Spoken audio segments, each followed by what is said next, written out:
So, what did it feel like to suit up as Loki another time in the MCU? I have enjoyed every single outing as Loki for 9 years now. I've been working on the character, and it feels great every time, and it feels new. And the reason it feels new is he's always in scenes with different characters and therefore different actors. And these characters have been created with such precision and integrity, and they all have unique individual characteristics and powers that what happens in the space between them is always fascinating. And that's what it was like this time. And what is your favorite part about Loki's character that you get to bring out as an actor? I think my favorite part is the confrontation of his vulnerability and animus, his anger, and his charm and charisma, and the fact that he has all this vulnerability, but he's also very, very charming. And so playing both of those at the same time and trying to stitch them together is what I enjoy. So with all that complexity that you just mentioned, Loki's a bad guy. Yeah. Everyone loves him. He's a super fan favorite. Yeah. So how does that make you feel? It's very, it's a great honor, and it was very surprising because I suppose one doesn't expect that as the villain. But then I grew up watching villains and always being intrigued and interested in them, and also especially the ones that were eloquent and stylish and charismatic, and yeah, it's a source of constant surprise and delight. But it's been great. Along your 9-year journey by your side, your brother Chris Hemsworth. Yes, indeed. How has that been? It's been great. Honestly, he's become. It's unlike any relationship I've had with any other actor. He's my friend, and my brother. So he's not technically my brother. You know, we're definitely different people from different families, but. Chris is great. He just is, and I knew this from the moment I met him. He's so open and warm and fun and hilarious, and he's made me laugh a lot over the course of the last 9 years. Just being able to, it's felt like being kind of strapped into a roller coaster, and it goes up and down and round and round, and at least, you know, when it kind of gets a little bit dizzy and your head's starting to spin, you can look across at the other guy and be like, okay, good, your head's spinning too. Good.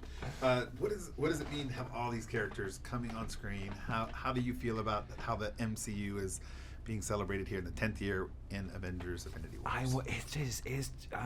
I think I would say this even if I weren't in it. Just the most remarkable achievement on the part of Marvel and Kevin Feige. And I love all these actors. I love them as people. I love them as practitioners. You know, they've made it so fun, and it's such a celebration in a way. And I feel very lucky. It's like a big ensemble or a family of actors, and it feels like a big celebration. I mean, it looks like it too. Yeah. From the films and stuff. Tell us what the Russo brothers bring to the table for this film.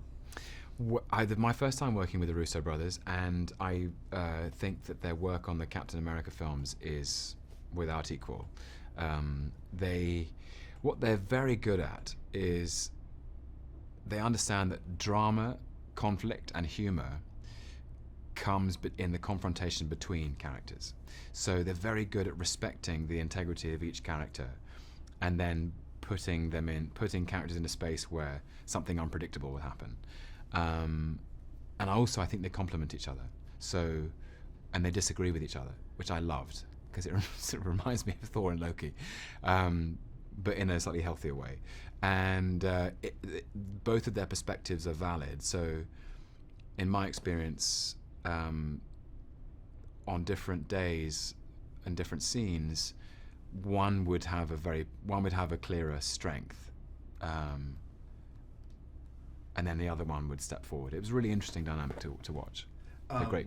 And the last two I'm just reading questions that are given to me. So I wouldn't put you in this position, but who is the better villain to grace the MCU stage, Loki or Thanos? I mean, Well, I've had a little bit more time to build my case, I think. It depends on what you class as better, I suppose. Loki, I think, is accessible, relatable, vulnerable, charming, better dressed, generally more stylish, witty, charismatic, and Thanos is more purple. There you have it. Yeah. Good. Last question. Last thing I need from you is, what do you think audiences are going to take from walking out of seeing the film? I know you haven't seen it. Yeah, I think the audience is in for a ride. I'll say that. I think Avengers Infinity War features action and events that are unprecedented within the Marvel Cinematic Universe. I think there are things that happen in this film which people have never seen before and may never see again. And for that reason alone, it makes this film unique. But that's all I know. Watch this space.